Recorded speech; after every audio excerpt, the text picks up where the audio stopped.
former Alderwoman April Ford Griffin's pastor, and I can't thank her enough for the work that she continues to do throughout our community. The Alderwoman from the 19th has one more thing to share with us. We should take more than a moment. As we know, another crusader has left us. You know, Billy Graham, some people may have agreed with some of the things and some of the positions that he took, but he made us have conversations. And so his 99 years on this earth, he's done so many things and brought so many people together and sometimes separated some, but that's okay. That's okay, because he gave his life to this world.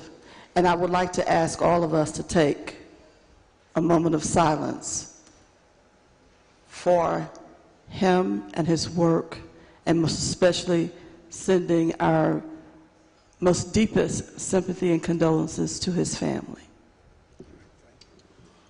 So everybody in the chambers and the galleries who's able to stand, please rise for a moment of silence for the passing of Pastor Billy Graham.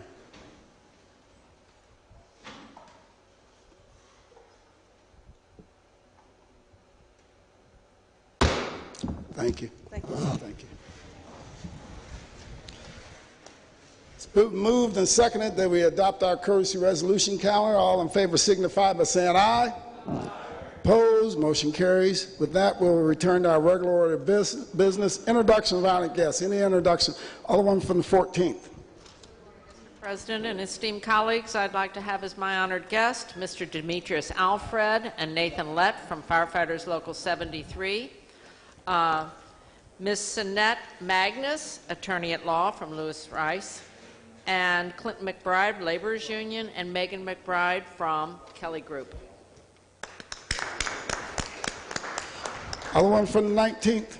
Thank you, Mr. President, members of the board. I'd like to have as my honored guest today Mr. Joel P. King of JPEG Productions, and also Larry Richardson, who most of us know as Rick Lewis, entertainer in our region here, and most especially, he is a renowned karaoke performer. So we're going to stand here, Mr. Rick Lewis. Thank you. Welcome. Alderman from the 6th. President, I'd like to have as my honored guest Allison Dreith with NARAL, Missouri, and State Representative Cora Faith Walker. Okay. Alderman from 13th. President, members of the board, I'd like to have my honored guest Keith Hans from the Carpenters District, and anybody else from the Carpenters Districts that's here. I think Keith Taylor's here. All right. Welcome. Alderman from the 9th. Thank you, Mr. President, members. I would like to have as my honored guest today the 9th Ward Democratic Committee man, Mr. Brian Walsh, as well as my state representative from the 78th, Mr. Bruce Franks. Alderman from the 7th. Thank you, Mr. President, members of the board. I'd like to have as my honored guests today Keith Taylor and Jeff Hans from the Carpenters Regional Council, and also our 7th Ward Committee man, Marty Joe Murray. Thank you. Alderman from the 11th. Thank you, Mr. President, members of the board. I would like to have as my honored guest David Sweeney with Lewis Rice, Sinette Magnus with Lewis Rice, and former State Senator Tim Green with NECA and IBW Local 1. Alderman from the 24th.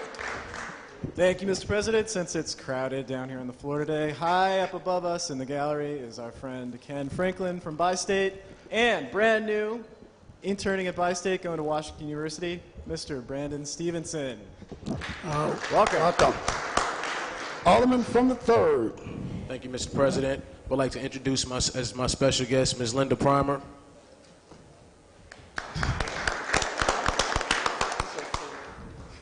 Alderman from the 22nd. Good morning, Mr. President, members of the board. My special guest today is no other than Mr. Chris Pickle and Leroy Grant with AT&T.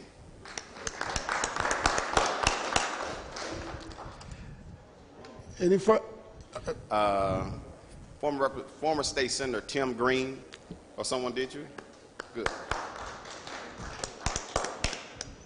We also have Ms. Rice from the Empowerment of Grace Church. Thank you so much for being here today. Any further introductions? Any further introductions? Alderman from the 10th, like to wrap us up.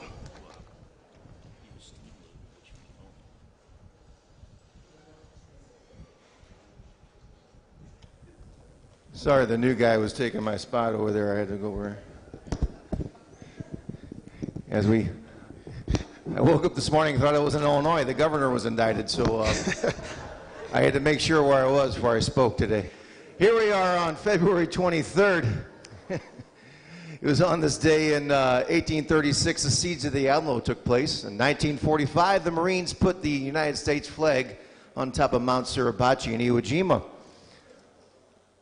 But most importantly, today is the day that Leo Hirschfield invented the Tootsie Roll. So everyone enjoy Tootsie Roll Day. And for all you newer aldermen, I hope you were paying attention because Alderman Kennedy will be having a pop quiz before the next public safety meeting. If you don't answer 5 or 6 questions correctly, your bill will not be passed. Thank you.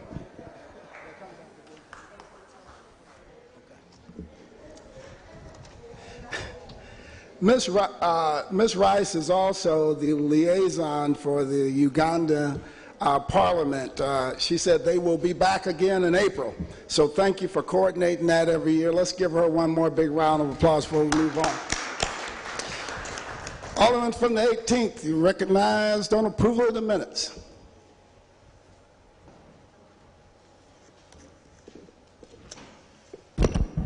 Mr. President, members of the board, I move for approval of the February 9th and February 16th minutes. Moved by the Alderman from the 18th, seconded by the Alderman from the 12th. Any discussion? All in favor signify by saying aye. Aye. Opposed? Motion carries. Report of city officials. Report of city officials can be found in sections A, B, and C of the agenda and have been placed in all aldermen's mailboxes. Would anyone like to take any bills off of any of our informal calendars? Alderman from the 6th. And I would like to move Board Bill 221 under the perfection consent calendar. Madam Clerk, please make note of that. Board Bill 221 from the informal calendar to the perfection consent calendar. So noted. Would anyone move from the third reading consent calendar, Board Bill 256, move that to the regular third reading calendar? Third reading consent. Yeah, Alderman from the first. 256 in any of my books. I don't know if other people have it, but I didn't find it.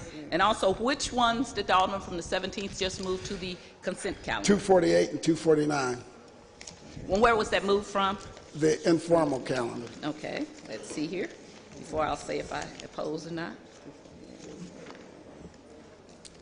We have some time on that. You could do it before we get to the I am opposed to them being on the consent calendar. All right, Madam Clerk, please make note of that. Place Board Bill 248 and 249 on the regular third reading calendar. So noted. Would it, Alderman from the 23rd? I'd like to move 221 off of the consent calendar. Madam Clerk, please make note of that. Board Bill 221 on the regular perfection calendar instead of the perfection consent calendar. 221. What was that? Yeah, 221, which was on the informal calendar. Move it to the regular perfection calendar. Okay.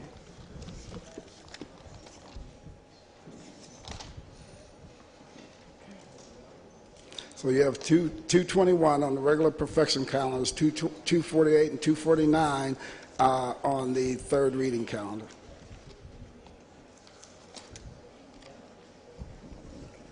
So noted. With that, we will dispense with line items 7 through 10, first reading board bills.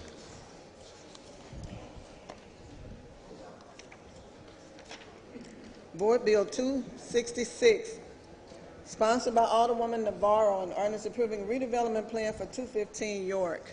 Board Bill 267, sponsored by Alderman Moore, pursuant to Ordinance 68937, authorizing an honorary street named Frankie Muse Freeman Boulevard to begin at the intersection of Lincoln Avenue North, Sarah, and run east on Lincoln to the intersection of Lincoln and Bishop P.L. Scott Avenue. Board Bill 268, Sponsored by Alderman Muhammad, an ordinance prohibiting the issuance of any package or drink liquor license for any currently non-licensed premises within the boundaries of the 21st Ward Liquor Control District. Board Bill 269, sponsored by Alderman Gunther, an ordinance establishing a four-way stop sign at the intersection of Iowa and Juniata, regulating all traffic traveling northbound and southbound on Iowa at Juniata, and regulating all traffic traveling eastbound and westbound on Juniata at Iowa, and containing an emergency clause. Board Bill 270, sponsored by Alderman Boyd, an ordinance approving the minority and women-owned business enterprise program for the city, authorizing certain actions, amending ordinance 69427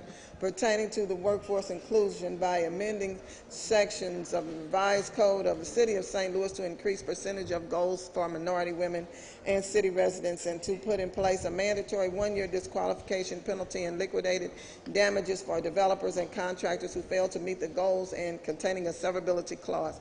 Board Bill 271, sponsored by Alderwoman Davis, pursuant to Ordinance 68937, an ordinance authorizing the honorary street name Norman R. Say Avenue to begin at the intersection of Thomas and Webster, run south on Webster to the intersection Have some order. Please proceed. of Webster and James Cool Papa Bell. That's the extent of our first readings. Reference to committee. To the Neighborhood Development Committee, Board Bill 266. To the Streets Committee, Board Bill 267, 269, 271. And to the Public Safety Committee, Board Bill 268. That's the extent of reference to committees. Second reading. Following board bills were reported out of Neighborhood Development Committee, Board Bill 254, sponsored by Alderman Williamson, an ordinance approving a redevelopment plan for 1301 Union. Board Bill 257, sponsored by Alderman Gunther, an ordinance approving a redevelopment plan for 3434 and 3436 Indiana. Board Bill 264, sponsored by Alderman Gunther, an ordinance approving a redevelopment plan for 3450 Wisconsin. The following board bills were reported out of the Housing Committee. Board Bill 186, sponsored by Alderwoman Davis, an ordinance amending Ordinance 65857 pertaining to the redevelopment agreement between the city and Grand Center as amended, and amending the same to authorize an application for abatement for 3637 Washington Fox Garage project, for further amending Ordinance 68874 by authorizing a fifth supplemental trust indenture containing a severability clause. Board Bill 245 as amended, sponsored by President Reed and Aldermen and Alderwomen Oldenburg, Rhodey, Bosley, Davis, Kotar, and Murphy, and ordinance directing St. Louis Development Corporation to complete an annual city economic growth strategy report and present the findings of the report to members of the Board of Aldermen and the Board of Aldermen financial analysts.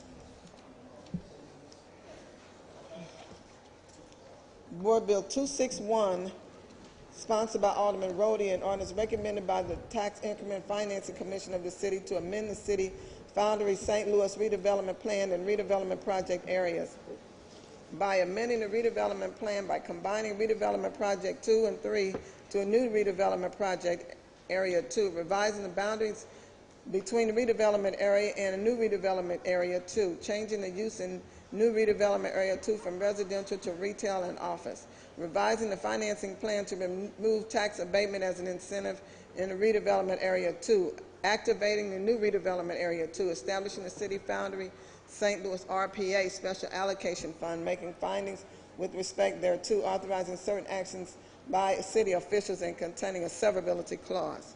Board Bill 262 as amended, sponsored by Alderman Rhodey, and ordinance affirming adoption of the City Foundry St. Louis RPA 2 redevelopment plan and RPA 2 redevelopment area, RPA 2 redevelopment project between the city and Faux Pas for the City Foundry St. Louis RPA 2 redevelopment project, prescribing the form and details of said agreement, designating Faux Pas partners as developers of the RPA 2 redevelopment area, making certain findings with respect thereto, authorizing other related actions in connection with the redevelopment of certain property within the RPA 2 redevelopment area, and containing a severability clause. That's the extent of second reading. We dispense with line item 14, perfection consent. Board Bill 241, sponsored by Aldermen and Alderwomen Ingracia, Martin, Spencer, Cone, Vaccaro, and Alderman Boyd. An ordinance pertaining to the collection of administrative citation fines assessed by the building commissioner pursuant to Ordinance 66857 on buildings or structures within the city, authorizing the comptroller upon receiving certification of administrative citation fine amounts to cause a special tax bill to be assessed to property owners or if the amount is unpaid for more than 1 year, authorizing the amounts to be added to the annual real estate tax bill containing a severability clause and an emergency clause. Board Bill 242, sponsored by Aldermen and Alderwomen Ingracia, Morton, Spencer, Cone, Vaccaro, and Alderman Boyd, an ordinance pertaining to the enforcement of code violations relating to building structures, premises, partially repealing and amending Section 11 of Ordinance 66857 and enacting a new subsection C related to the procedures for the collection of administrative citation fines containing a severability clause and an emergency clause.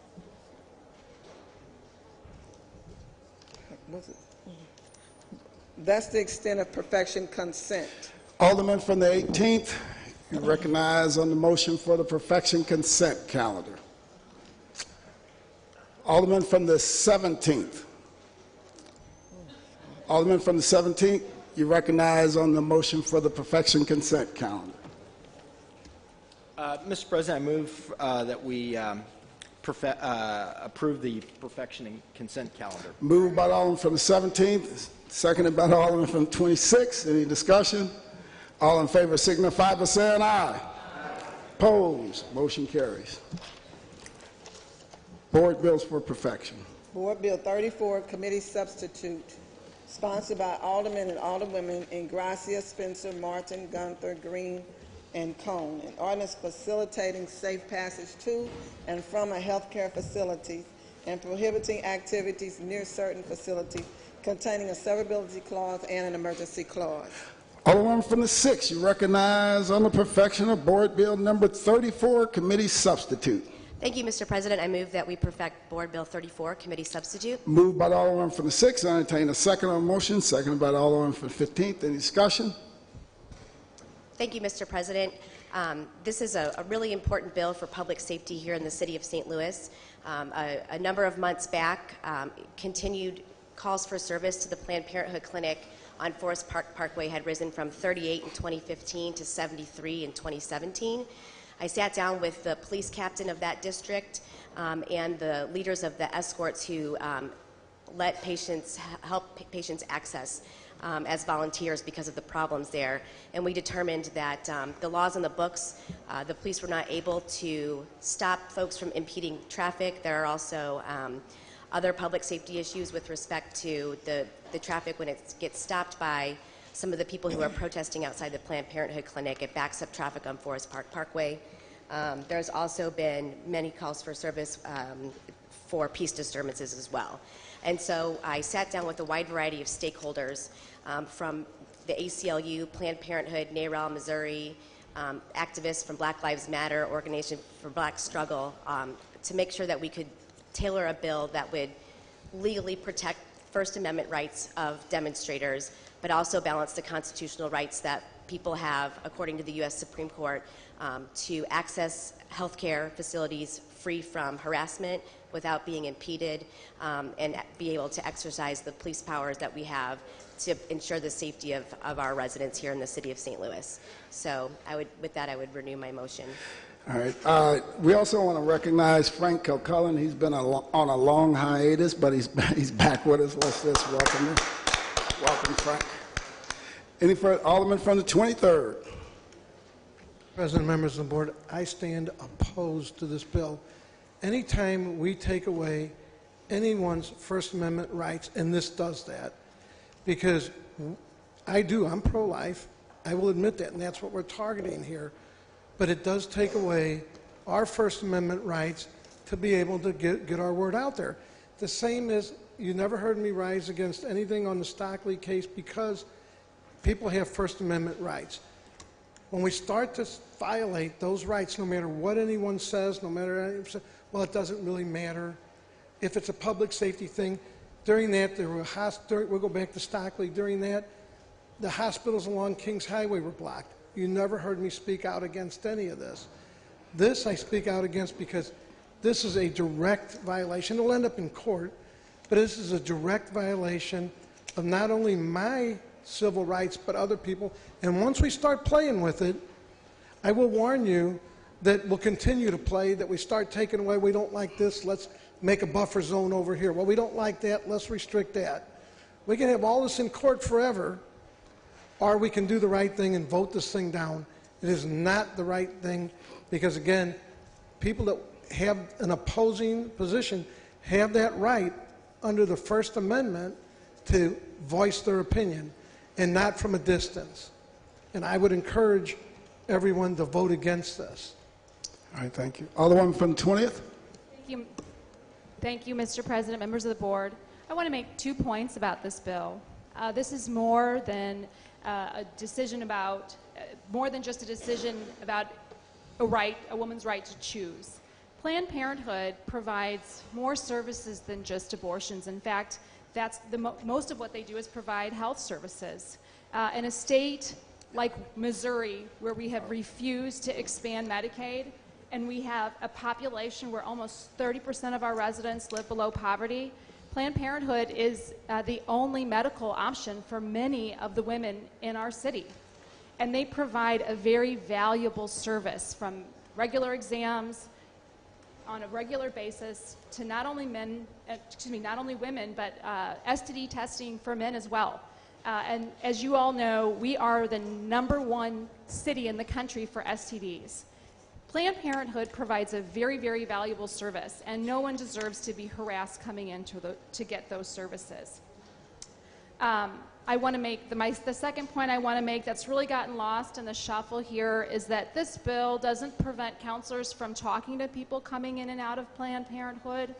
What it does is it prevents people from impeding the flow of traffic, preventing the movement of cars and pedestrians coming into the facility. It doesn't prevent counselors from talking to people. This is an issue of safety. The traffic gets backed up on Forest Park Parkway, and this is going to prevent that blockage from occurring and allow public safety to continue to enter the building. And with that, I ask for my colleagues to look favorably on this as an issue of public safety. Thank you. All right. Alderwoman from 28th. Thank you, Mr. President. I agree with those who are concerned about any infringement on our First Amendment rights, and I think that we all should definitely vigorously defend our First Amendment rights, especially in light of the excessive influence that money and corporations have over our airways and access to government decision makers. However, I know that we have all become very comfortable and familiar with limited restrictions on this right, and we do it every day not every day, but every time we go to the polls. We are familiar with having a buffer zone. We agree that there are certain decisions people should be able to enter into a polling place without having excessive influence. So we are all familiar with these sorts of restrictions. I would say that there's a distinction here between this sort of situation where you have women making legal, very personal decisions about their own reproductive health care. And there's a distinction between that and people who are protesting systems, policies, and institutions. I very much support people doing that. I very much support people laying down in front of the Jefferson Bank because they are opposing a system, a policy, or an institution. But not everyone has the right to have a one-on-one conversation with anyone of their choosing about a very personal reproductive health care decision. And that is what we are talking about here today. We are not talking about infringing people's right to speech, their right to protest, their right to challenge systems, policies, and institutions. We are talking about individual decisions. And this buffer is something that has been held up. We are not talking about 35 feet, 50 feet. We are looking at a very reasonable restriction to protect women's rights. So thank you, and I encourage all of my colleagues to support this bill. All right, thank you. Any further discussion? Alderwoman from the 1st. Mr. President, members of the board, a few years ago or a year or so ago, we got into a discussion about Planned Parenthood. I am pro-choice. Talked about my very personal decision back then of my husband and I having infertility issues and choosing not, that I personally would not want to have an abortion, but never would want to make that decision for anyone else. I agree with the Alderwoman from the 28th Ward when she talks about we do have buffer zones. I was going to talk about that myself when you go to vote. And that's something that we're well aware of. There are other things. You don't have unfettered freedom, First Amendment right. You cannot yell fire in a theater. You will get arrested. However, I am not in support, and I rise today with heavy heart because I don't support this bill. And all the people that have emailed me who are anti-choice, because I am pro-choice, You almost have pushed me over to the other side with all the propaganda you sent me. I just want you to know that didn't convince me what you were sending me, because you're anti-choice. Because unless you've been in that position to make those choices yourself, you don't understand it. And I do personally. Okay? So you didn't convince me that. I also been down here longer than anybody but 2 people, even with my 10 years absence. And so I know what happens when we pass something, then they use it for something else. My concern, which I told NARAL, and since it's brought up, is that whole thing of preventing people from getting a certain amount. If you were in the driveway, I would have a problem. I also drive by this establishment 2, 3, 4, 5 times a day. I've also taken the extraordinary experience of trying to drive in there myself.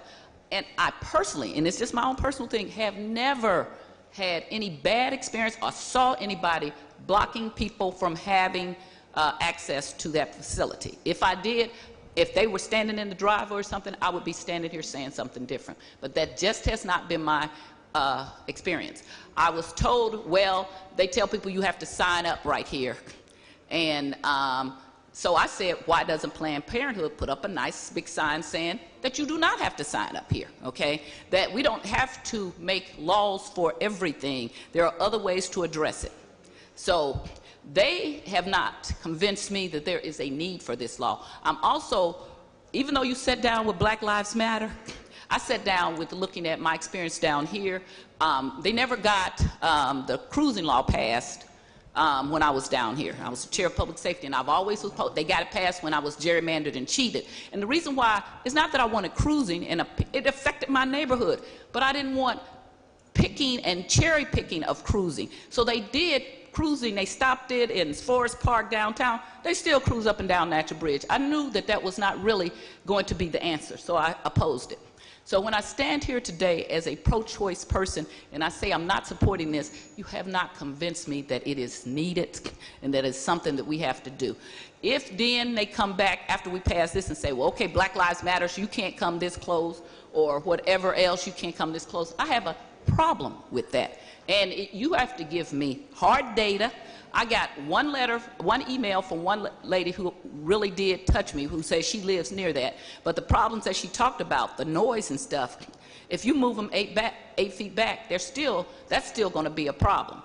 If you have made your mind up about whether you want to have a procedure or not, or if you're going in for health services, most certainly it is a personal choice. But whether we like it or not, abortion has become a political statement. And it's been that for a long time, since way before Roe v. Wade. And I went from an anti-choice person to a pro-choice. And I have to face that in a family that's very well split about what their positions are. But I am pro-choice. But I am not convinced that this is the way to do it. I understand that the Supreme Court have okayed it. There's a lot of things the Supreme Court have okayed that I do not agree with. And one of them is that the fact that you don't want to have to talk to people who are telling you you shouldn't have a procedure, or that's just something that you might have to deal with, okay? Because if I was going to have the procedure, there's nothing you could say to me that will prevent me, because my mind has been made up. Now, that's not everybody. I know there are some people that are teetering, that are on the brink, that are not quite sure. It is a very personal decision, but it's also a very personal decision for those people who believe differently from me, that they want to be able to up to the last minute say, hey, there's another way to do this. I've heard from many people. I have 2 cousins that are adopted. And so they are very anti-choice, because they said they wouldn't have been here, they adopted in our family, if their mother had had an abortion. We go around and around about that because I have some answers to that. But people, part of protest is making you uncomfortable. That is part of the protest. When you are part of that protest is making people uncomfortable, you think that's a great thing. But when you get made uncomfortable, you do not think that's a great thing. Okay, then you want to shut people down. I'm opposed to it down here. I'm opposed to everywhere. I remember when Black Lives Matter went to Harris Stowe doing Martin Luther King, and my friend said, oh, they came, and why would they do that? Because they were making you middle-class black people uncomfortable, because you need to know what's going on and don't think that it couldn't happen to your child. Okay, so yes, it makes you uncomfortable. Yes, it's been passed by the Supreme Court, but I have not been convinced. And I should be an easy person to convince because you could give me some black numbers and some, all these times I've driven by this, years and years, I just have never seen that. So when I hear that, nobody ever provided me any copies of any police reports about how much and all of that. So I am a document person, and I am also a pro-choice person. So when you have not been able to convince me, and I call the people who are not pro-choice anti-choice. I don't say that you're pro-life. I say you're anti-choice. But you haven't been able to convince me, and I've been telling you this from the beginning, and for that reason, I am not going to support this issue, and I will continue to oppose it with my fear that this will be addressed to other issues, that once we get something, when we started with gambling, we started out you had to be in the water, then you had to be in a moat. Now you didn't have to do anything. We moved things along, and so I don't want that to happen. And my issue as a black woman is not just the ability to have abortion or not, or there are many more issues. And I have always told my white sisters, because I call you my white sisters, that if it comes to blackness or the choice issue, I will always choose my blackness. Thank you. Alderman from the 21st. Hey, thank you, Mr. President. Will the sponsor yield for questioning? Will the sponsor yield for question? Alderman from the 6th. I will. Alderman from the 21st, please proceed. In a bill, it states that this is just not limited to Planned Parenthood, but any healthcare facility or services, right? Correct. Were any other healthcare facilities or providers involved in the construction of this board bill? I'm sorry, I didn't hear you. Were any other healthcare services or facilities involved in the construction of this board bill? No. Was Planned Parenthood involved in the construction of this board bill? Yes. Is that the only one? Well, the nurses union was involved in conversations. I mean, I get the bill's language. The bill language does state that it's just not for Planned Parenthood, but the way it seems as if we are catering or giving special incentives to Planned Parenthood because they do have protesters outside their doors. But it also seems like that if we were to pass this board bill, that we would be telling protesters what they can do and what they can't do. Stand this far back. Don't go to this entrance. I think that that's counterproductive, and I think that goes against why people protest in the first place. I understand the need for Planned Parenthood. I'm personally not a fan of Planned Parenthood, but I understand the need for it. But I think that instead of debating how far people should stand back when it comes to an entrance, I think that we should honestly be looking at the social ramifications involved around why people need to get abortions, especially when you look at the trauma of a young girl who even has to contemplate the fact that she needs an abortion because of social economical conditions. Honestly, I'm stuck in between of this board bill. I don't know where to vote for it or against it. And I'm hoping I hear something to lean me one way or another. But the one thing that I do see is that we are literally setting limitations to protesters or to advocacy groups, no matter what they're protesting or what it can be. I think that we are going to open up Pandora's box, which will open up another can of worms. I yield, Mr. President. All right, thank you all. Any further discussion? Alderwoman from the 11th. Thank you, Mr. President. I just want to make clear that, one, this isn't necessarily about abortion. That's illegal. So we shouldn't be arguing that point.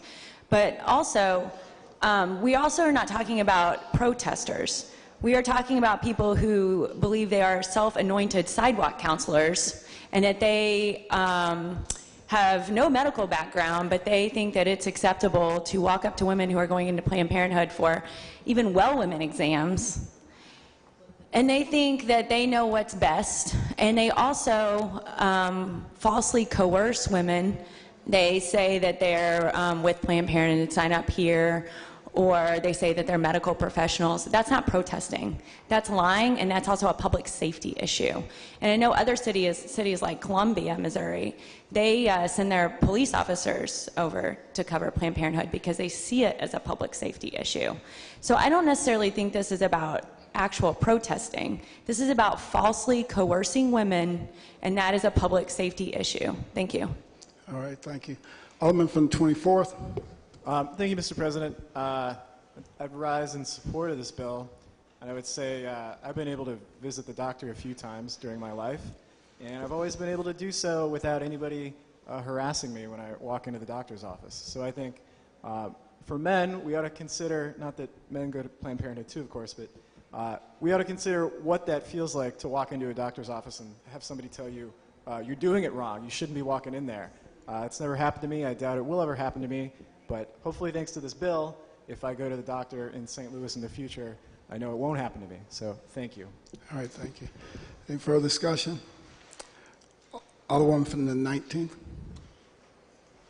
I had made a statement sitting here because my colleague from the First Ward so eloquently explained this.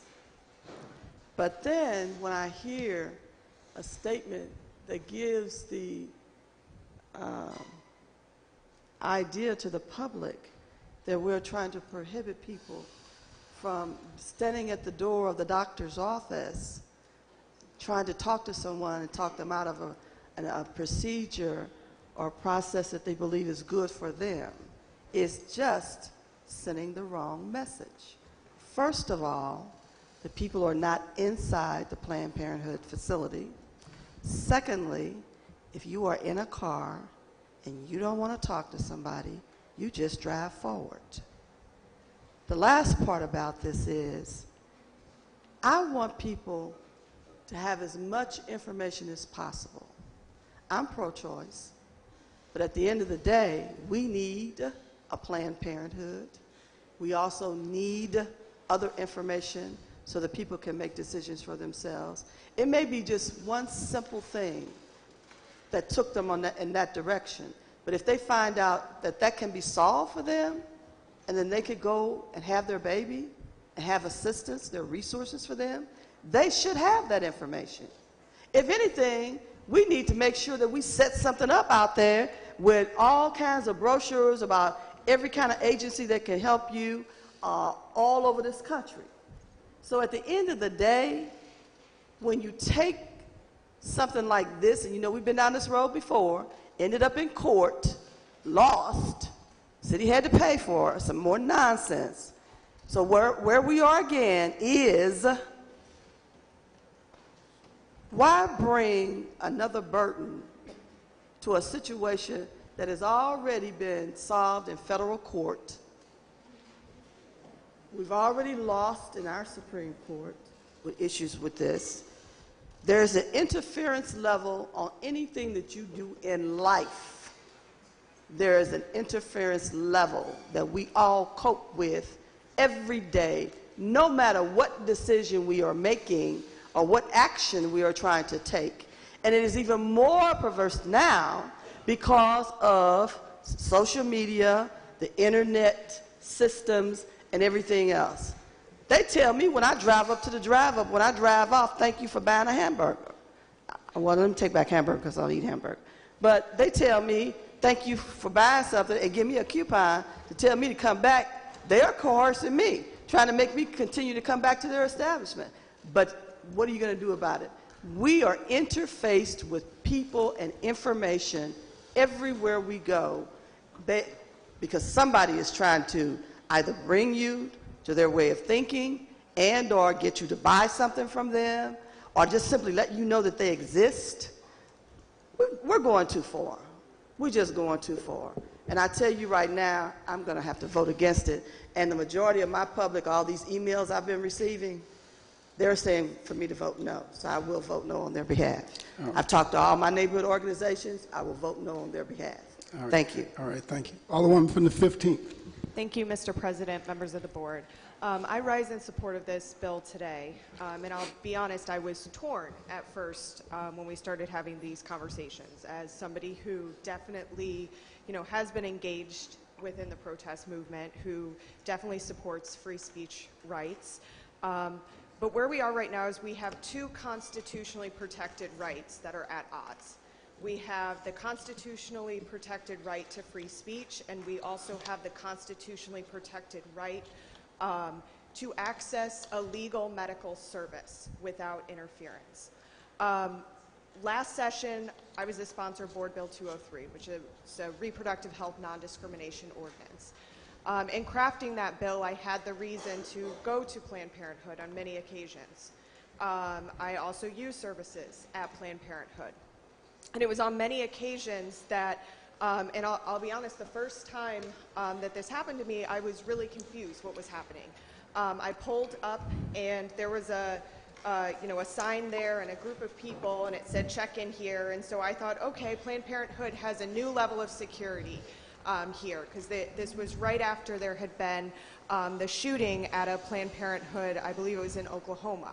And I thought, okay, this is another level of protection. So I stopped and I pulled over and I rolled down my window, and as soon as I did that, two other people stepped in front of my vehicle.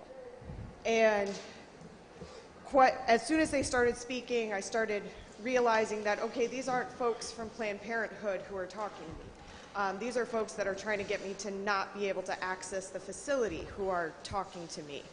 I was probably there 5-6 minutes until I finally just rolled up the window and just sat there until they finally moved. I'm a pretty strong-willed person. There was nobody that was going to, scare me or intimidate me away from accessing that clinic that day. And I recognize that that's not true for a lot of women. The second thing I want to bring up about this is even when we are protesting, we know that there are limits to what is legally allowed when we do protest. When we are taking to the streets, when people are shutting down highways, we acknowledge that these things are against the law. And people choose to commit acts of civil disobedience to break these laws that they find unjust. Even if we pass this, that does not mean that these sidewalk counselors cannot break what they deem to see as an unjust law. That doesn't mean that they can't engage in their own acts of civil disobedience.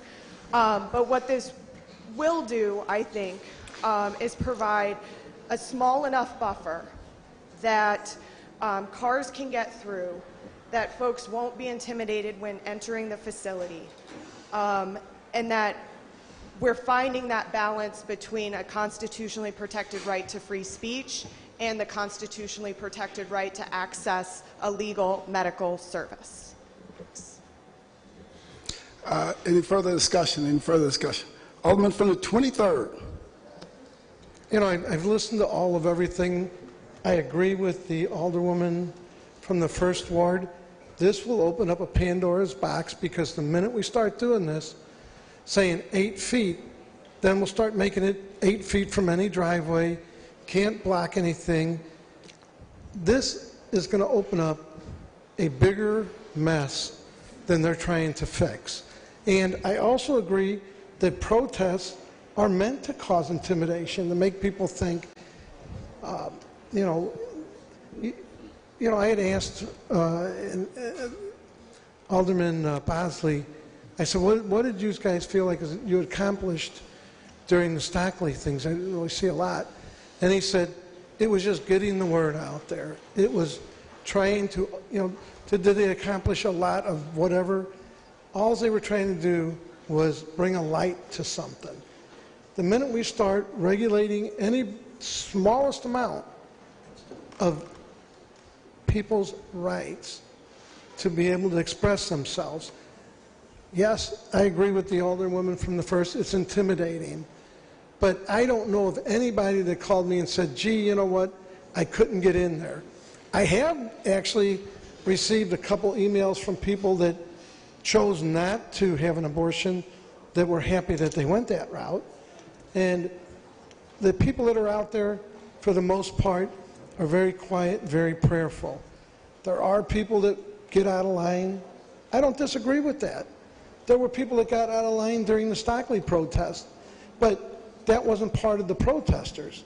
The protesters were trying to get a message out, and if people felt intimidated by the message, then it worked. Because if we do a protest, but we hold it in the back room somewhere, and we say, well, we had a protest, but we didn't want anybody to see our protest, they're useless. Why don't we make it, you know,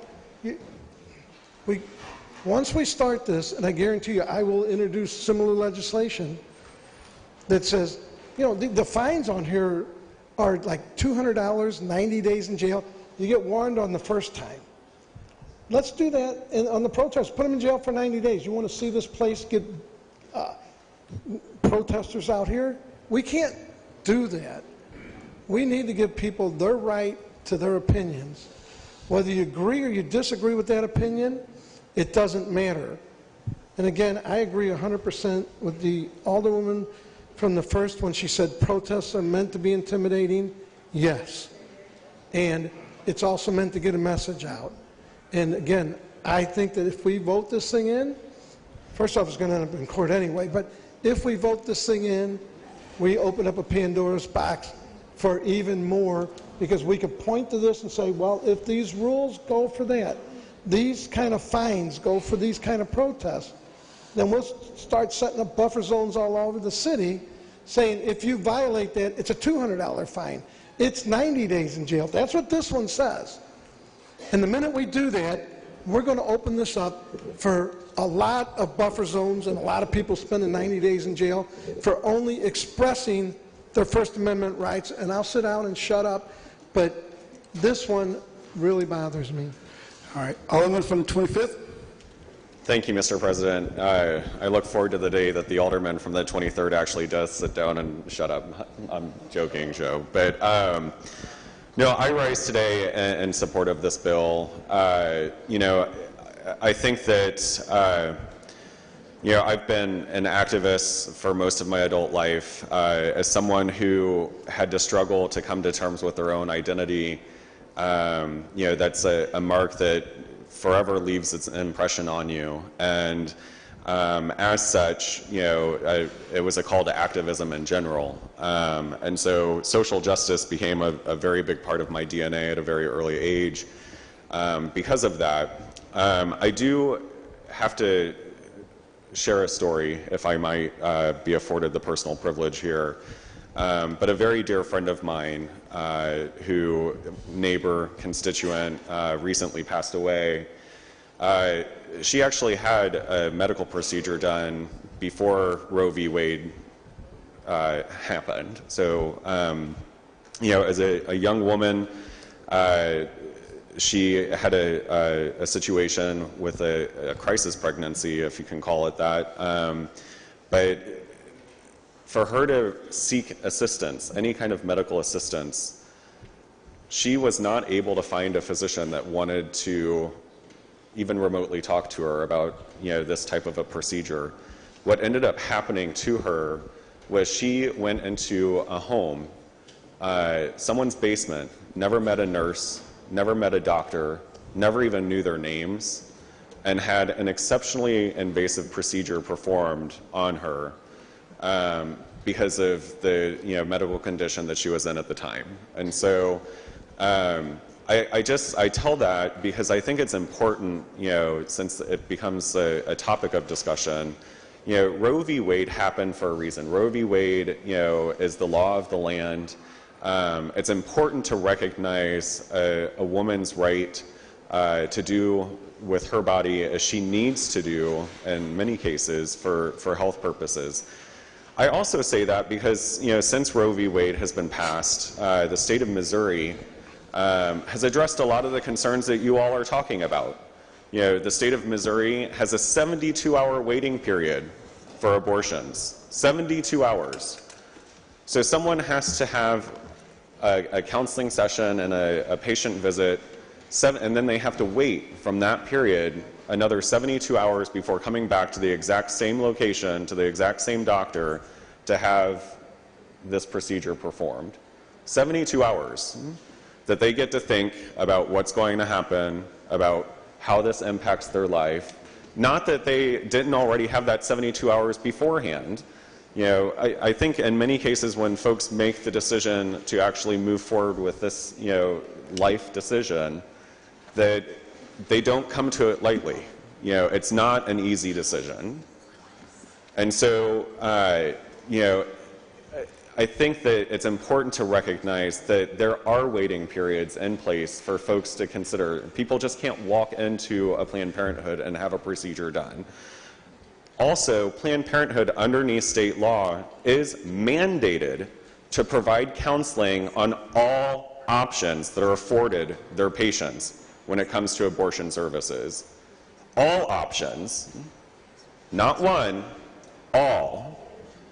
They have to provide under state law, and they are monitored by the state very closely, but they have to provide counseling to all of their clients that come in for that particular service. They are aware of adoptions agencies. They are aware of other agencies that provide assistance. They are aware, like the patients that are provided these services are made aware of alternative options that are afforded to them. They do not need to rely upon a sidewalk counselor for those services, you know, and I'm all for people providing their own perspective and opportunities to, you know, share and learn and grow. But it is mandated underneath state law that these patients are actually provided all options of counseling available to them and all alternatives. So that being said, you know, I have been a member of Planned Parenthood. I've been a board member of Planned Parenthood. I've been a patient of Planned Parenthood. So probably more so than anyone else in this chamber, I've been to this facility probably more than anyone else here, with the exception of, you know, a few, potentially. As a patient of Planned Parenthood, I have visited the Forest Park site. I've visited the Grand site. I've had STI screenings at both locations on numerous occasions as a regular fitness of health situation, although not as active as I once was, so I don't need to worry about it, but I still do it as a matter of health to enter some levity into the situation. So, you know, but when you go, there's actually a very distinct difference between the locations. And so on South Grand, there's not regularly protesters outside of the South Grand location. However, that's not to say that South Grand hasn't been subjected to some of the same activities that have happened over on Forest Park. Actually, I believe about a year or two ago, there was a woman who actually broke into the building, or, you know, bashed in the window of the clinic on South Grand, and specifically stated, you know, that, you know, the pro-life movement is the reason why she did so. So I think it would be very callous on our part to say that, you know, well, we've driven by a couple of different times, or we've gotten out and talked to, you know, the volunteers or sidewalk counselors, and we don't see an issue, because there is an issue. We've seen it here in our own backyards. You know, the clinics have been targeted, they've been tagged, they've been broken into. The site on Forest Park, you know, regularly does have demonstrations. They also, and I will qualify that, as many of you have said, 90% of the people who attend those are very much, you know, just prayerful, reflective, considerate, maybe even curious about, you know, why someone is in that situation, or how they got into that situation, or why they've made the decision that they've made. And oftentimes those are conversations that do take place. However, as a patient, you know, whether you're going there for reproductive services, or whether you're going there for a mammography, or whether you're going there for STI screenings, you know, I obviously am not going there, you know, for abortion services. You know, however, my car has been pulled over. You know, they do have check-ins that are not, they are not Planned Parenthood check-ins.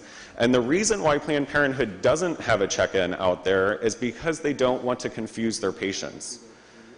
They know the tactics that are being employed by these folks, and so for them to have a check-in could only further confuse the situation. And so what they do, what Planned Parenthood does, is they specifically tell their patients, because their patients are often known to them, and have called to schedule an appointment to be there. So they advise patients to please, drive past. We don't check in. But you also have to understand that people do get confused. It's easy to do so. Hold on. Alderman, please state your point of order. Mac, I've listened of all the different things about abortions and pro-life and everything. This is about a buffer zone, not about what Planned Parenthood does. It's about the First Amendment rights. I sat back and listened, tried not to say anything, but this is not about abortions. It's about people's First Amendment rights, and I would ask that we stick to it. I'm glad to hear that they have all these things going on. It has nothing to do with this resolution. Point of order, well taken. Alderman from the 25th. The bill, since it references all, more than just Planned Parenthood, and it talks about that buffer zone, so please stick to the buffer zone. And I know you were coming close to an end, but please. I am happy to do so, but I am not the first that has brought up that issue, so I thought it appropriate to address some of the concerns that have been brought before with the 5 or 6 other aldermen that have spoken before me. So I am not the first one that brought this up, to my colleague from the 23rd Ward's point of order. I didn't notice him pointing an order out on anyone else who is bringing abortions into the conversation. However, I will say that, from a buffer zone perspective, this particular facility that folks are referencing, there is roughly, on the Forest Park Avenue side of the facility, 200 feet of space. On the Boyle side of the facility, there's roughly 150 feet of space. And, to that point, there's a reasonable expectation when you're visiting any health facility, and, I don't care if it's Planned Parenthood or Barnes. I wouldn't want someone obstructing, if there's a protest or demonstration happening at Barnes, if nurses go on strike, I don't want nurses barricading the entrance to the emergency room or the trauma center. I think that that's a very fair and reasonable expectation. Just as my colleague from the 28th Ward pointed out, I don't want to be solicited as I'm going to vote by every person underneath the sun that's running for office. We know that it happens, but we provide a 25-foot buffer zone so that voters and our citizens are able to get in and out of a polling place with a reasonable expectation of some decorum. And so while this does not prohibit free speech, it does protect the public safety, because you know what? Frankly, if there was a strike at Barnes, would you want them to be impeding traffic into the emergency room? Think about that. It's a healthcare facility. People's lives and livelihood are on the line.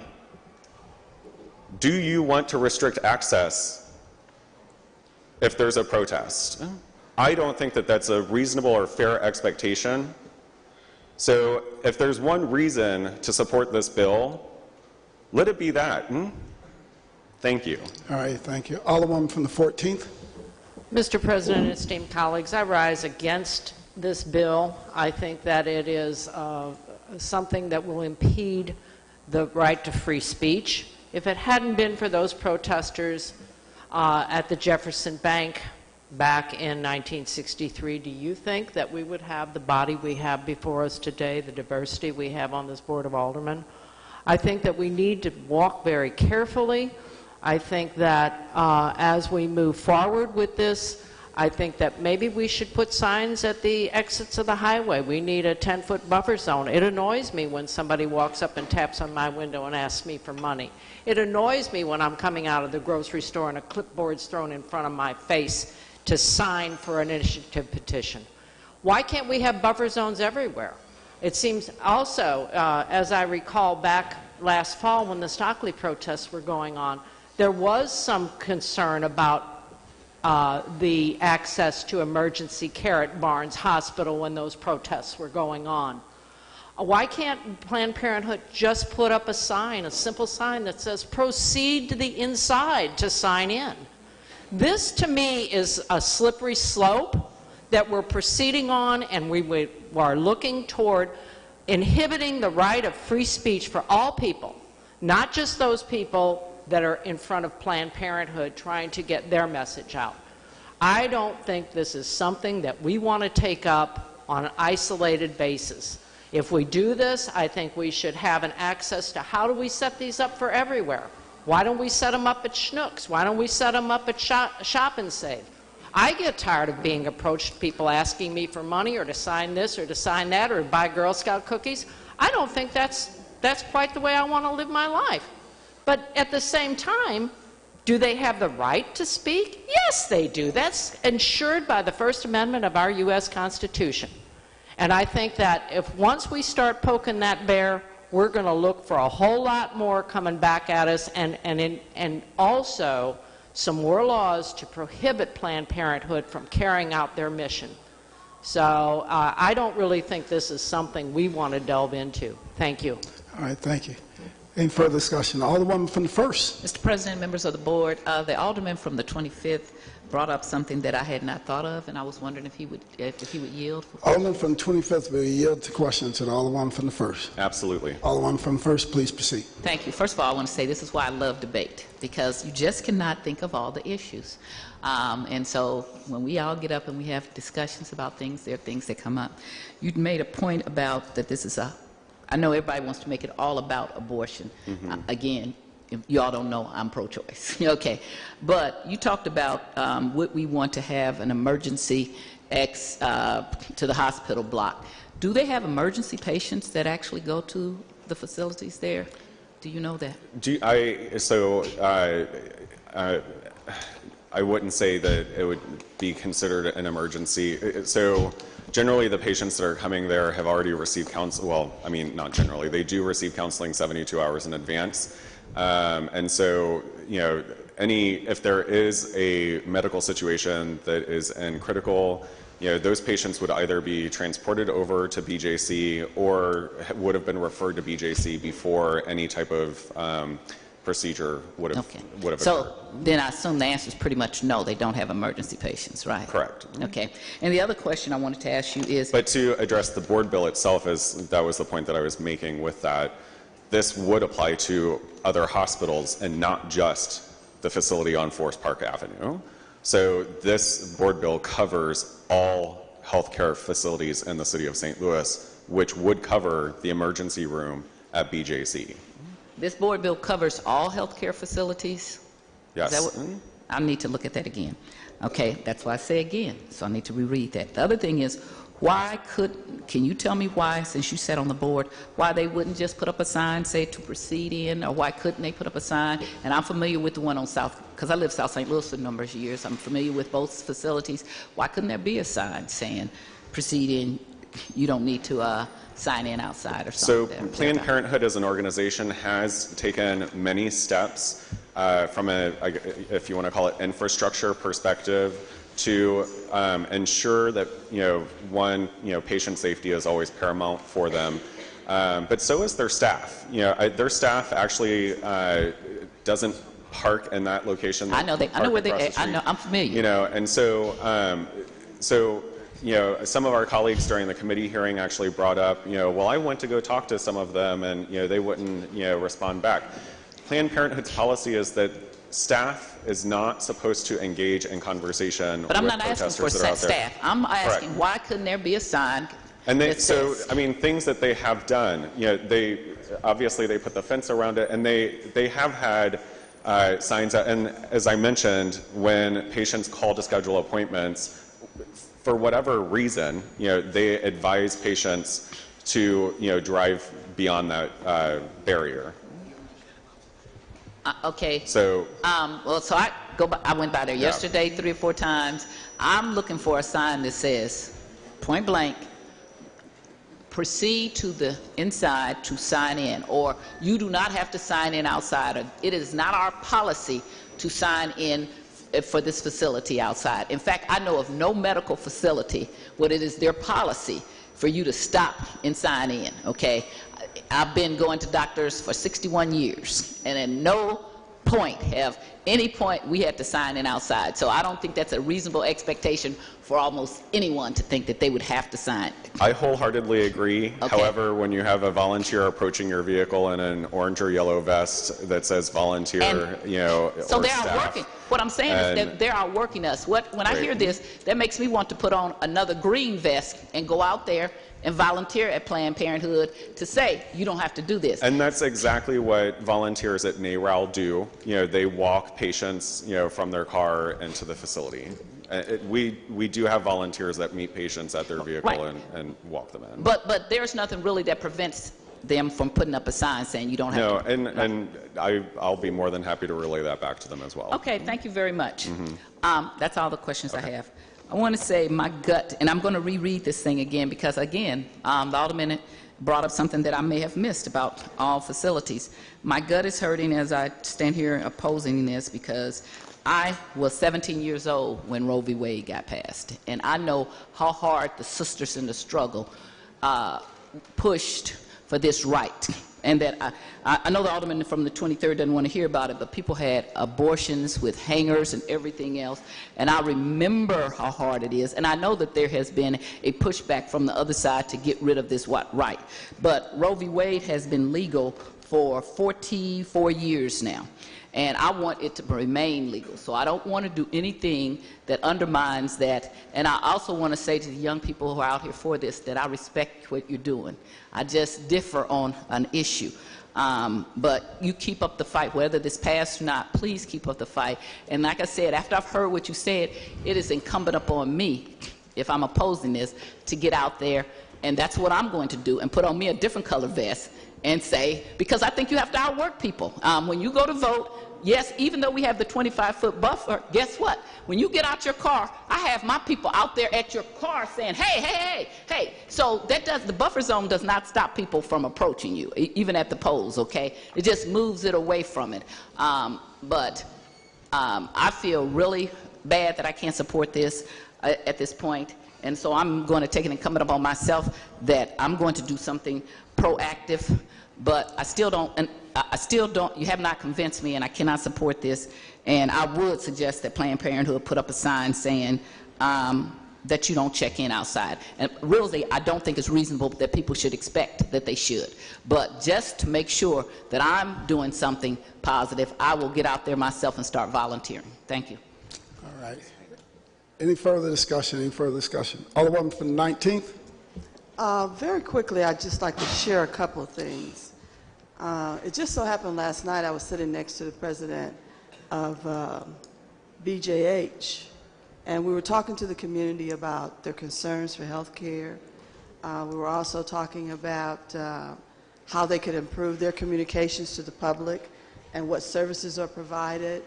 And there will be 3 more listening sessions like that. There will be one in the 21st Ward, one in the 3rd Ward, and one in South St. Louis as well. But what we want to do is we mix things up. You see, the first thing is there's no protester or volunteer on the parking lot when you get out of your car. That's the first thing. They're out on the sidewalk. So clear that up for the public to know and understand. The next thing is, because I drive that street almost every day, and most especially on Saturdays, 3 or 4 times a day. My favorite thrift store is there, Salvation Army, and I'm going to go there every weekend. So I kept trying to find that sign that everybody talked in. Was the check-in sign, and I never saw it. And so I believe that it may have been used in the past, but I know this probably been over a year or so since it's been used. And then I wondered, why don't we sit down and have a conversation and ask, will you not use the check-in sign anymore? I'm sure that the protest group and the agencies involved would probably say, that's not a problem. You see, it's just that simple thing that needs to take place. And then you take that and you blow it up to make it appear as though people have been bodily harmed or you know, the way it's been expressed, which is not true. Because, you know, I asked my police department, run me some stats and show me where people have been physically harmed and are apprehended where they could not move forward. We couldn't find that either. So yes, people pass out information. Yes, people may even chant, but it's no different than anything else. And then the other part that really bothered me was, you haven't had a conversation with any other healthcare providers, with all the hospitals and clinics that we have in the city of St. Louis, and they don't know what you're doing on their behalf. They haven't had an opinion. They haven't been able to weigh in on this. Come on now. No. No. Thank you. All right, thank you. Any further discussion? Any further discussion? Alderman from the 6th, you recognize. Thank you, Mr. President. Just to address some of the concerns that have been raised, I appreciate the debate here today. This is obviously an important issue to many of us.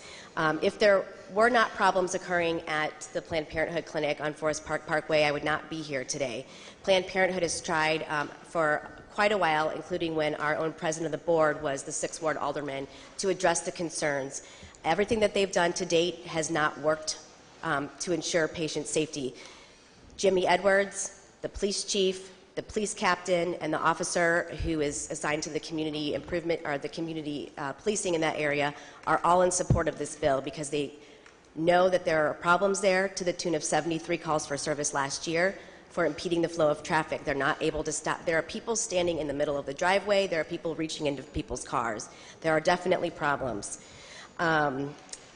I did also want to mention that we included healthcare facilities across the city because of something that the U.S. Supreme Court looks at called content neutrality. We're not allowed to just put in one clinic. And as far as the argument with respect to slippery slope, I'd like to push back on that. Since 2014, a number of cities have enacted buffer zones, including New York City, Spokane, Pittsburgh, and Columbus.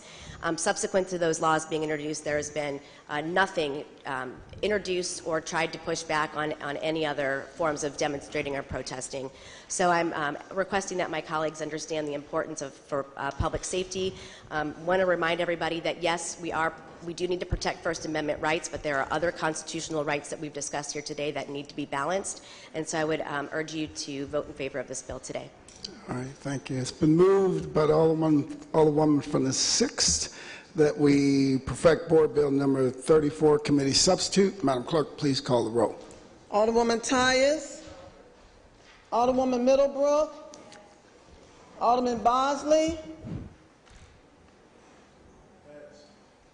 Alderman Moore, Alderwoman Hubbard, Alderwoman Ingracia, Alderman Kotar, Alderman Gunther, Alderman Vollmer, Alderwoman Martin, Alderman Arnowitz, Alderwoman Murphy, Alderwoman Howard, Alderwoman Green, Alderman Oldenburg, Alderman Rhodey, Alderman Kennedy, Alderwoman Davis, Alderwoman Spencer, Alderman Muhammad, Alderman Boyd,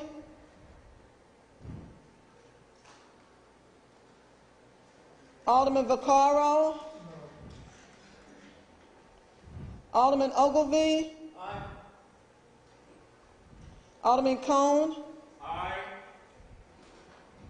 Alderman Williamson, Alderwoman Boyd,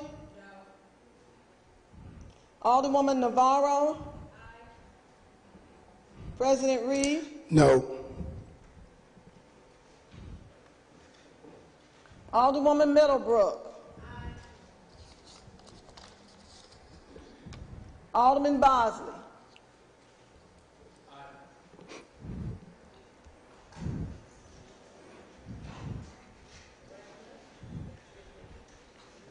Alderman Boyd.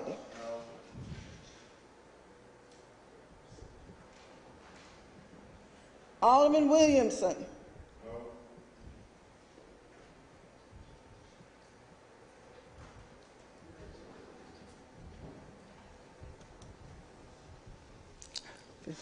Did you get Muhammad? I'm sorry. Did you get Alderman Muhammad? Alderman Muhammad? Yes, I have. He's a no.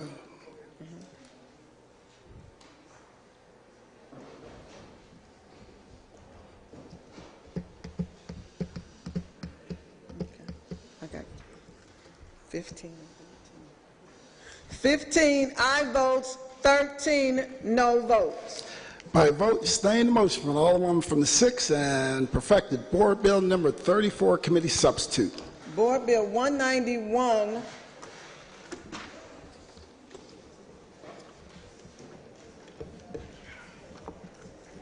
sponsored by Alderman Rhodey, an ordinance recommended by the Planning Commission to provide for the establishment of a Forest Park Southeast farm-based district and containing a severability clause and an effective date clause.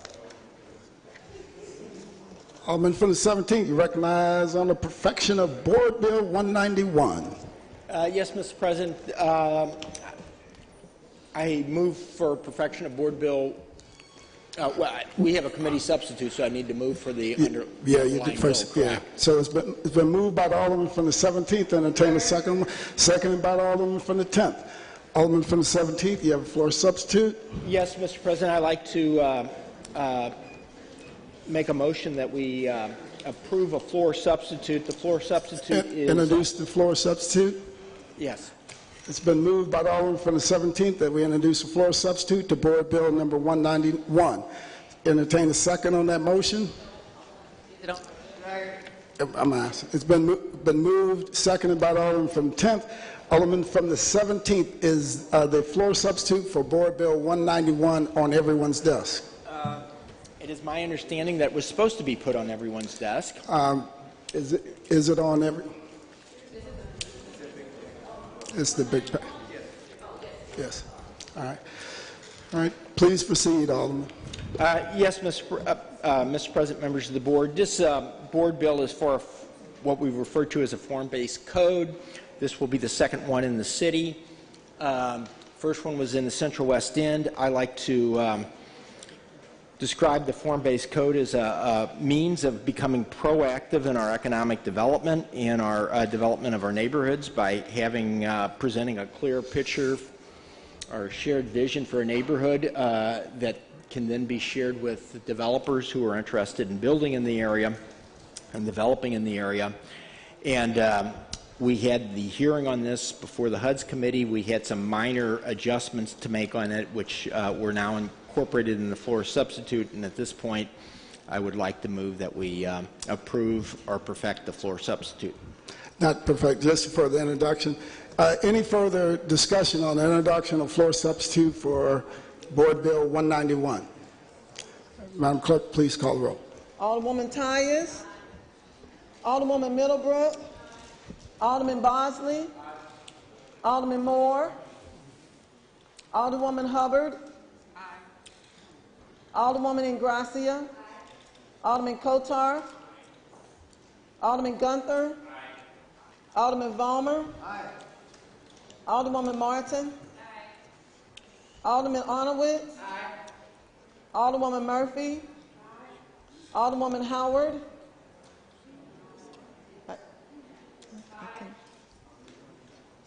Alderwoman Green. Alderman Oldenburg. Alderman Rhodey. Aye. Alderman Kennedy. Alderwoman Davis. Alderwoman Spencer. Alderman Muhammad. Alderman Boyd. Alderman Vaccaro. Alderman Ogilvie. Alderman Cone. Alderman Williamson. Alderwoman Boyd. Alderwoman Navarro. President Reed. Aye. Alderman Moore. Alderman Kennedy. Alderman Muhammad. Alderman Cone. Alderwoman Boyd. 24 I vote. By your vote, you sustain the motion, Alderman from the 17th, and introduce the floor substitute for Board Bill 191. Alderman from the 17th, you're now recognized. Thank you, Mr. President. I now move for perfection of Board Bill 191 floor substitute. Been moved by the Alderman from the 17th, seconded by the Alderman from the 10th, that we perfect floor substitute for Board Bill 191. Any discussion? All in favor signify by saying aye. Opposed? Motion carries. Board Bill 221, sponsored by Alderwoman Ingracia, an ordinance approving the petition to establish the EQH Market Street Community Improvement District, finding a public purpose therefore and containing a severability clause and an emergency clause. Alderman from the 6th, you recognized on the perfection of Board Bill 221.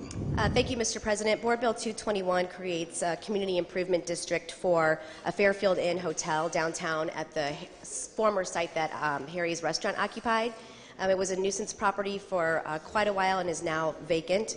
And worked very closely with SLDC, Jonathan Ferry, and then held this bill last week because I wanted some additional questions answered from our own financial analyst, just with respect to being very cautionary about how we are incentivizing, especially hotels downtown.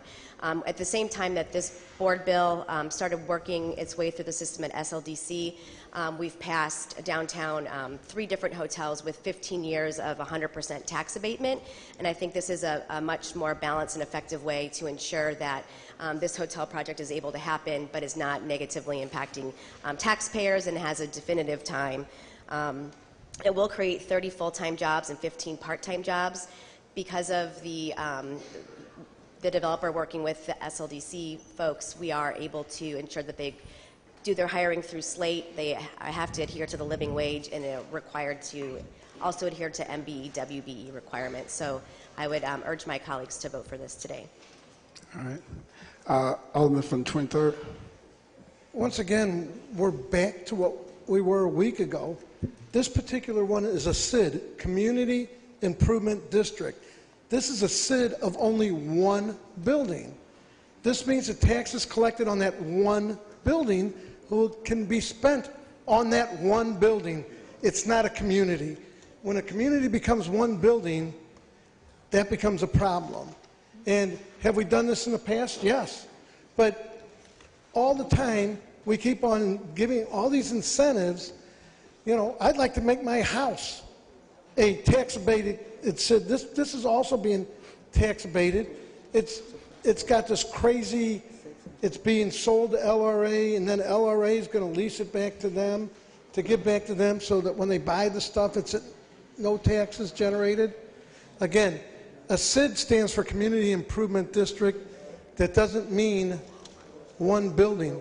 And we keep talking up here like we're going to kind of knock this stuff off. Once again, we're back to doing the same thing that we're saying we're not going to do, the same thing that the newspaper picks on us about, the same thing people are saying. Last week, it was almost strange. We sat down and we passed giving a multi-million-dollar tax incentive to a hotel coming across the street from the stadium. At the same time, we passed out of here a bond issue telling people we don't got money, we need it. I don't blame people for voting against this stuff, and it's just getting out of control. All right. I don't support this, and I won't be supporting any of these as they're coming up. All right. Alderwoman from the 6th. I didn't stop you right away, but you never made the motion to perfect for Board Bill 221. So, Okay, well, I move to perfect Board Bill 221. right, Thank you, Mr. President. Entertain a second on that motion. Second by the Alderman from the 24th. Any further discussion? Alderwoman from the 1st. Mr. President, members of the board, if the Alderwoman from the 6th would yield, please. Alderwoman from the 6th will yield to the Alderwoman from the 1st. I will. Alderwoman from the 1st, please proceed. Alderwoman, ordinance says that you're approving a petition. What does the petition consist of? I'm sorry? Ordinance 221 says this ordinance is to approve a petition to establish the Community Improvement District. Who signs the petition? The property owners. So if there's one property owner, that property owner signed the petition, is that correct? That's correct. And so they're signing the petition to tax themselves, is that what's happening? That's correct. I have no further questions, thank you. Thank you. Don't know. Alderman from 24th. Thank you, Mr. President. I would remind everyone that when we passed Resolution 33 dealing with incentive reform last year, this is one of the things that was recommended. It was use community improvement districts to reduce the amount of tax incentives, tax abatement or TIFs on projects. Because tax abatement takes money from a school district, but a SID is just a tax increase on the property, and then they retain that revenue. So SIDs for projects are actually ways to prevent us from taking revenue from all the other taxing districts, particularly SLPS. So I just wanted to remind everyone of that fact. Thank you.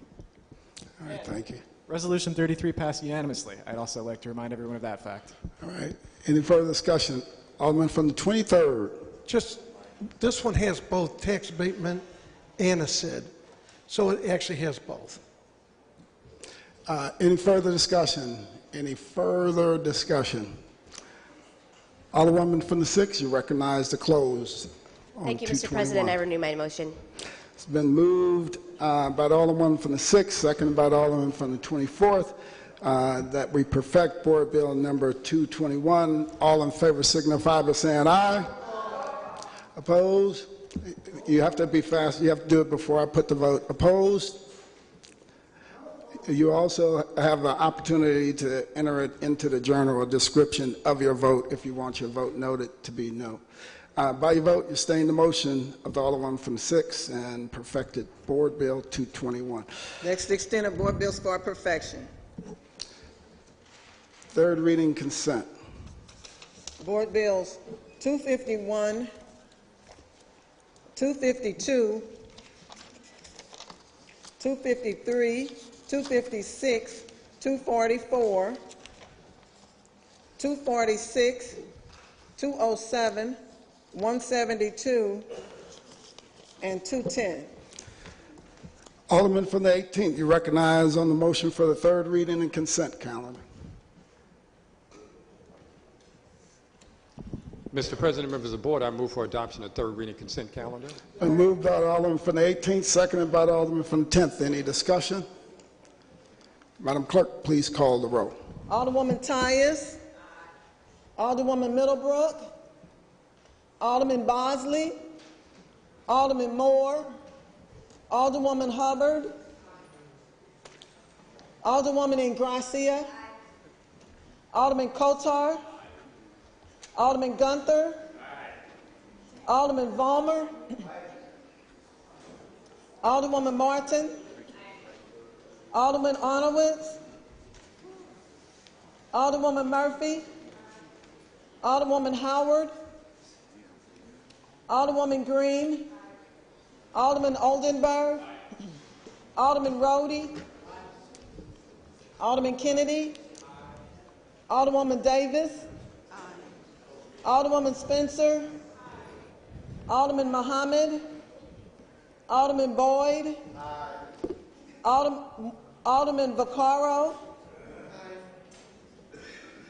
Alderman Ogilvie. Alderman Cone. Alderman Williamson. Alderwoman Boyd. Alderwoman Navarro. President Reed. Aye. Alderwoman Middlebrook. Alderman Bosley. Alderman Moore. Alderman Arnowitz. Alderwoman Howard.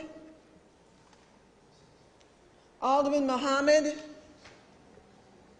Alderman Cone.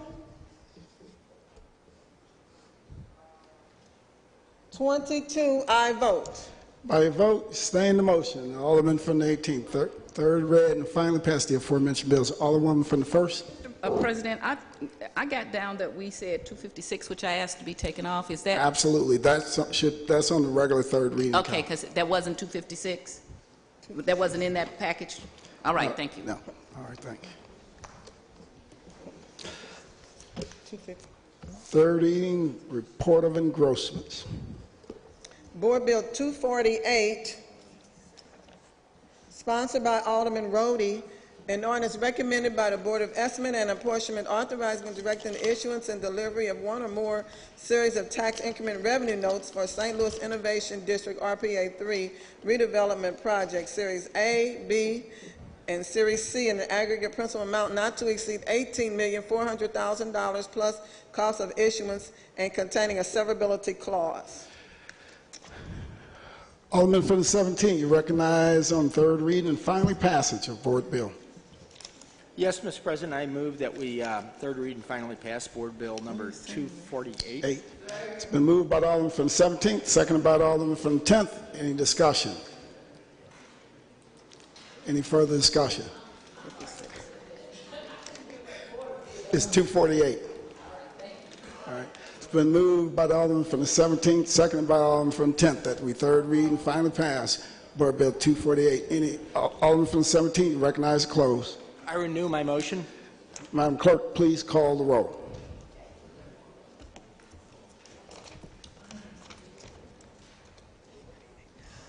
Alderwoman Tyus, Alderwoman Middlebrook, Alderman Bosley, Alderman Moore, Alderwoman Hubbard, Alderwoman Ingracia, Alderman Kotar, Alderman Gunther, Alderman Vollmer, Alderwoman Martin, Alderman Arnowitz, Alderwoman Murphy, Alderwoman Howard, Alderwoman Green, Alderman Oldenburg, Alderman Rhodey, Alderman Kennedy, Alderwoman Davis, Alderwoman Spencer, Alderman Muhammad, Alderman Boyd, Alderman Vaccaro, Alderman Ogilvie, Alderman Cone, Alderman Williamson, Alderwoman Boyd, Alderwoman Navarro, President Reed, Alderwoman Middlebrook, Alderman Moore, Alderwoman Howard, Alderman Muhammad, Alderman Cone, 22 aye votes. By vote, you stay in the motion. Alderman from the... No vote. I'm sorry. I'm so sorry. I'm sorry, I missed it. 22 aye votes, one no vote. By your vote, you stay in the motion. Alderman from the 17th and third read and finally passed Board Bill number 248. Board Bill 249.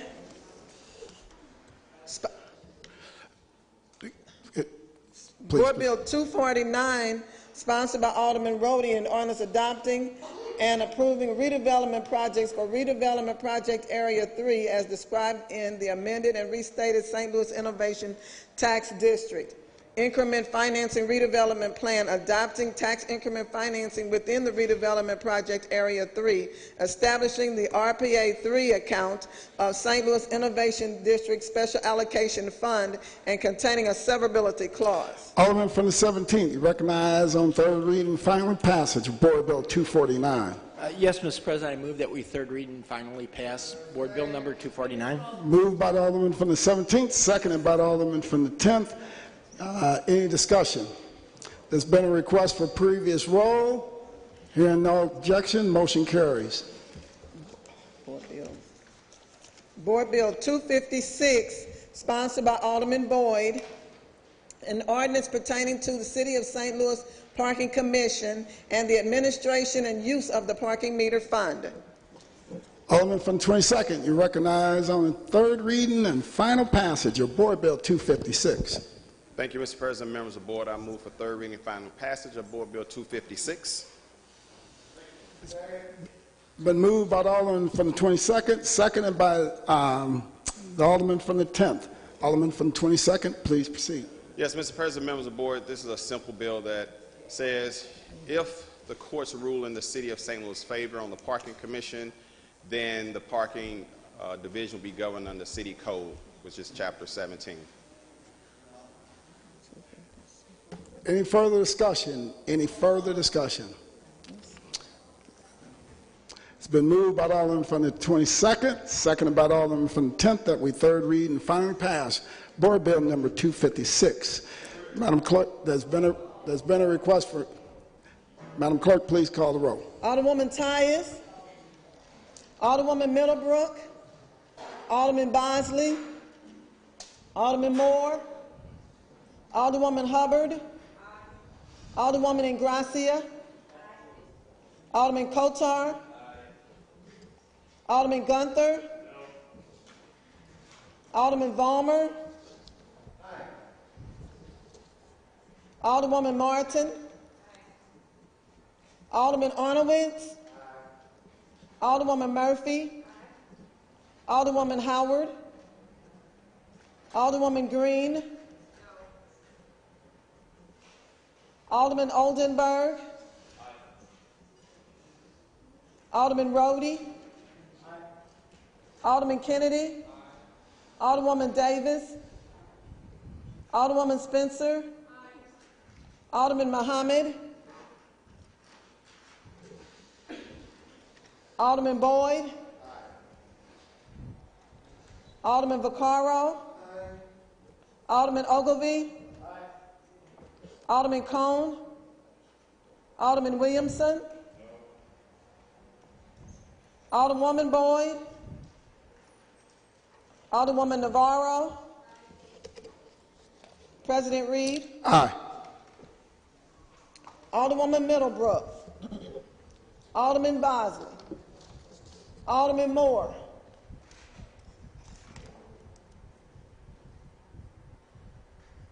Alderman Muhammad, Alderman Cone, Alderwoman Boyd,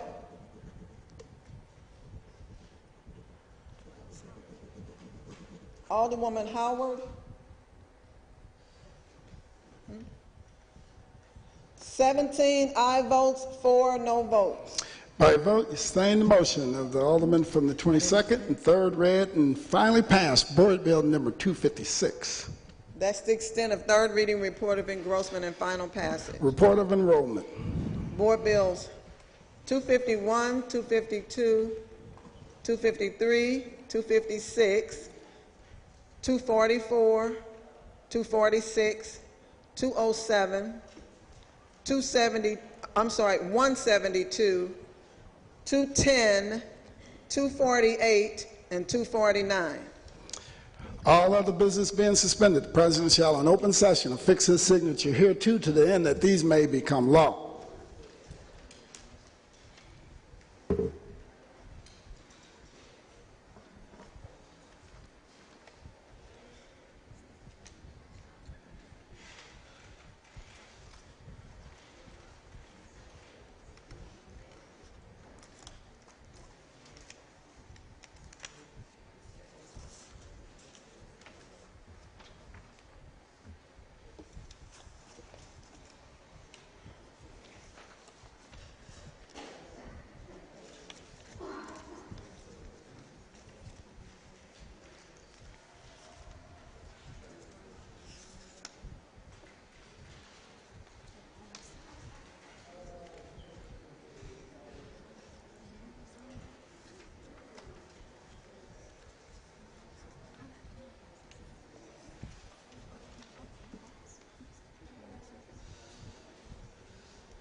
First reading of resolutions. Resolution 232, sponsored by Alderman Vaccaro, calling state and federal lawmakers to enact common sense gun control measures. Alderman from the 23rd, you recognize on the first reading of Resolution 232. Can I have the clerk read the resolution? Yes, Madam Clerk. Although I didn't give her fair warning. Do you have a copy of the resolution? We'll get one up there. Alderman, would you like to, why don't you proceed talking about it So- while the Sergeant at Arms gets her. So read if her everyone copy. has a copy of this resolution, again, it doesn't really affect, or at least I would think it would not affect people's Second Amendment right to carry. But what it does is, and it's a resolution that I plan to send to the President of the United States, to the Governor, to Claire McCaskill, and Blunt. It just simply says that even though we have the right to carry, maybe the magazines or the clips would only have 5 bullets. When you go hunting, you're restricted to 3 in a shotgun and 5. You also have to go through gun safety classes. There's also a little bit of a waiting period. Right now, if I were to sell you a gun, there is no background check. When there's a gun show in town, again, there is no background check.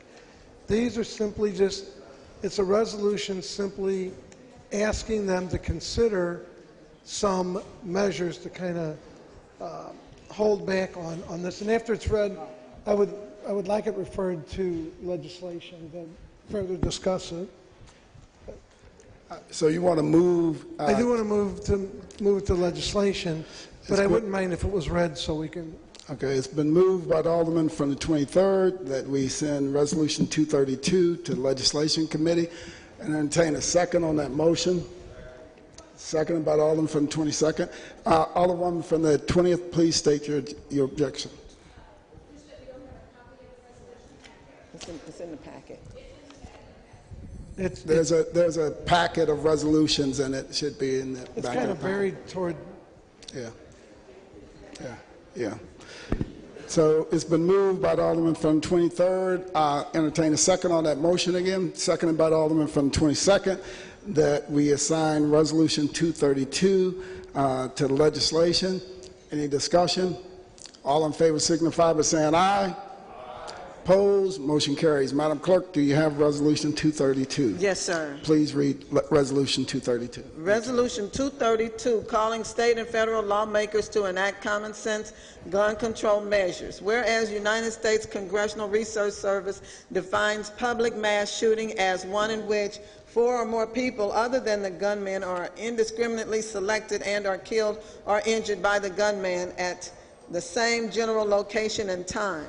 Whereas by that definition, the Gun Violence Archive notes the occurrence of 38 mass shooting events since January the 1st, 2018, 1 in the city of St. Louis, which have resulted in 101 injuries and 51 deaths. Whereas it is the sentiment of the St. Louis Board of Aldermen that our state, federal lawmakers must enact meaningful common sense measures to prevent mass shootings and gun violence. And whereas a significant majority of Americans are in favor of such common sense measures, which include, without limitation, requiring national instant criminal background checks for all firearms transfers, even between private citizens, banning firearm accessories designed to increase firearms rates of fire to that comparable to select military-style rifles, restricting the capacity of detachable magazines to 10 rounds, prohibiting persons under the age of 21 from purchasing firearms and ammunition, requiring individuals to pass a one-time firearms safety course in order to purchase firearms, similar to that hunters in Missouri must pass in order to purchase a hunting license, and establishing a national system of information sharing between law enforcement agencies, mental health care providers, and firearms dealers to prevent perpetrators of domestic abuse, persons with severe mental health concerns that are determined by a mental health care professional to be a danger to themselves and others, substance abusers, and minors from acquiring firearms. Now, therefore, be it resolved by the Board of Aldermen of the City of St. Louis that we pause in our deliberations to appeal to our state and federal lawmakers to enact meaningful, common-sense gun control measures to prevent mass shootings and gun violence. We further direct the clerk of this board to spread a copy of this resolution across the permanent rolls of this board and to prepare a commemorative copy to the end that it may be presented to our honoree at a time and place deemed appropriate by the sponsor. Introduced on the second day of February 2018 by Honorable Joseph Vaccaro, Alderman, 23rd Ward. Thank you, Madam Clerk. Please proceed with the resolutions calendar. We've already moved. You're good. Yeah, please proceed. Madam Clerk. Resolution 233. Resolution 233, sponsored by Alderwoman Davis, and authorizing agreement with State of Missouri for City of St. Louis Airport Police participation relating to federal old age survivors and disability insurance. Alderwoman from the 19th, you recognize on the first reading of Resolution 233. Thank you, Mr. President, members of the board. We are in the process of putting everything in place for the airport police officers who are no longer under the Metropolitan St. Louis Police Department and its benefits and rules. So everything here is outlined to now include them with the Social Security Act and all other federal benefits that can be afforded as a regular airport employee.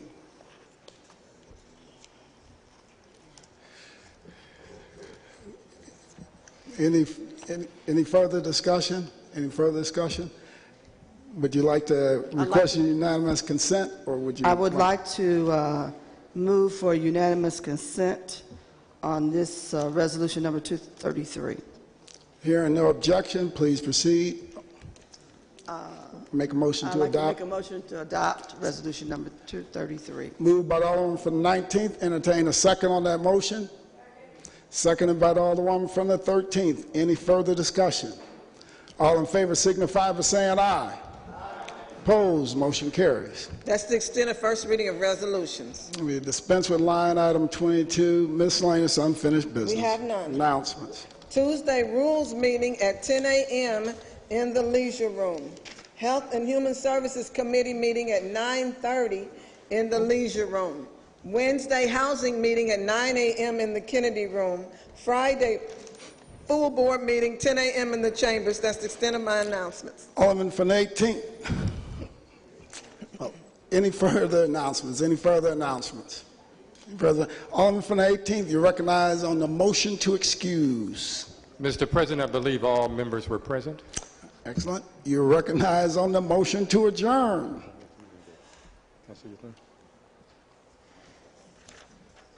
Mr. President, members of the board, I move that the Board of Aldermen adjourns until Friday, March 2nd, 10 a.m. It's been moved by the Alderman from the 18th, seconded by the Alderman from the 10th. All in favor signify by saying aye. Aye. Opposed? Stand adjourned.